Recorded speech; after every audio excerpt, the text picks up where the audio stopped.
Lai bija lepna, kas bija lepna, priede, egle, tā bija lepna, lai bija ziema, lai vasara, zaļi svārki mugurā. Šodien priežu ziņās. No visas pasaules nākušām 120 priežu sugām meklēsim Latvijas ainavā zināmo, pārnodu iedzīvotājiem taujāsim priežu ziņas, un kopā ar dendrologu Andreju Svilānu atcerēsimies kādu gardu ēdienu, ko pagatavo no priedēm un nepriekš bebriem. Bet priedes un mēs, cik cilvēku tik viedokļu, iztaujā vēsturnieks Josifs Ročko. Viņi smaržo un elpo, lai izveseļoties. Vai Latviju var saukt par priežu zemi? Protams, viennozīmīgi. Kāpēc? Tāpēc, ka mums tik daudz priežu, ka iedomāties nevaru, kur vēl daudzāk, ka vairāk ir. Un jūsu Kurzeme ir priežu mērs? Protams, man šķiet, ka mūsu pilsēta pusi no tā ir priežu mērs. Priedi izmanto celtniecībā kā materiālu, priežu pumpurus ārstniecībā, daudz izmanto pretklipus sīrupos. Gan kā ārstniecības augu, priede ļoti vērtīgs koks. Vai Latviju var saukt par priežu zemi? Varētu saukt, tāpēc, ka Rīgas pusē ļoti daudz priežu auģu. Un Latgalē arī. Viss, ko var taisīt no koka, var taisīt arī no priediem. Vai Latviju var saukt par priežu zemi? Jā, īpaši Kurzemē.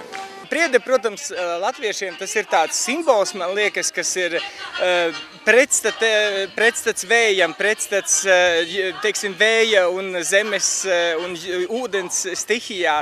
Es domāju, tas tāds ir ļoti spēcīgs koks, kurš viennozīmīgi stiprina latviešus.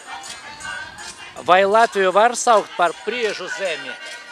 Latvijā, ja nekļūdos, tad priede ir pats populārākais koks un viņa ir visvairāk, līdz ar to viennozīmīgi varētu saukt par priežu zemi. Plašākā koka augu suga Latvijā ir parastā priede, lai arī tai piemīt šis izcili vienkāršais nosaukums parastā priede, tās diženuma dati ir nepārspējami. Garumā sasniedz līdz pat 40 metriem, miza brūna un pumpuri sveķaini. Diezgan plaši izplatīta visā Eirāzijā, aug tīraudzēs un mistrojumā, mūža ilgums līdz 500 gadiem. Tomēr ne tikai parastā priede Latvijā sastopama, to apstiprina dendrologs Andrejs Svilāns. Mēs šobrīd atrodamies pie radniecīgas, bet citas priedes. Šī ir kalnu priede no Dienvidu Eiropas, no Eiropas kalniem. Un, ja mēs runājam vispār par botaniskā dārza kolekciju, tad mums ir to priežu gana daudz.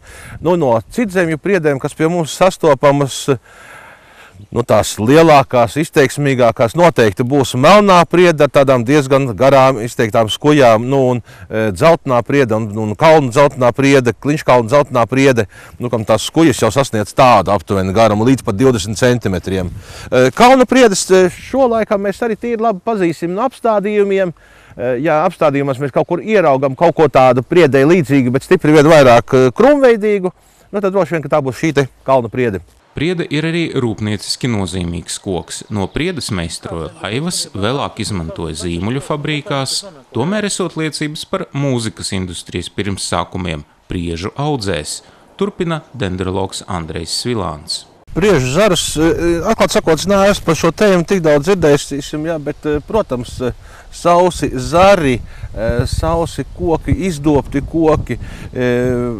Senos laikos ir bijuši viena no pirmajiem mūzikas instrumentiem, man liekas, ka jebkurai tautai. Mūsdienās laikam tas mums ir gājis citur, mums egli izmanto koklēm, kaut kur vēl par priedes izmantošanu, tad jāprasa tiem, kas nodarbojas ar šo te kokļu vai vioļu vai citu mūzikas instrumentu izgatavošanu. Šobrīd mums priede, mūsu pašu priede, protams, ir viens no mūsu nozīmīgākajiem skujkokiem kokrūpniecībā. Ja mūzikas instrumenti ir novadpētnieku meklējumi, tad dažs labs garšīgs atradums vēl zināms arī biologiem. Par zināmo un nezināmo raugoties priedēs, dendrologs Andrejs Svilāns. Faktiski ne tikai čiekurus, priežu pumpuri ir izsenis, tiek izmantoti ārstniecībā. No priežu skujām iegūst ekstraktus, ko izmanto dažādiem mērķiem, gan kā kosmētiskiem līdzekļiem, elpošanas ceļus, atbrīvošanai, kaut kas, ka no priežu čiekuļiem vāra tādu priežu čiekuru ievārījumu.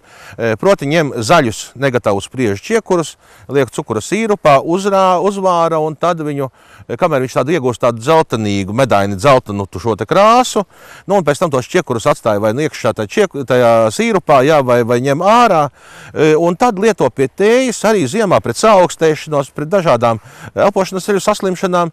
Tā kā es domāju, ka priede un arī egle manā skatījumā, gan jau, ka viņas abas divas vēl ir glabāt tik daudz dažādu derīgu vielu, ka mēs viņus tā īsti vēl neesam novērtējuši.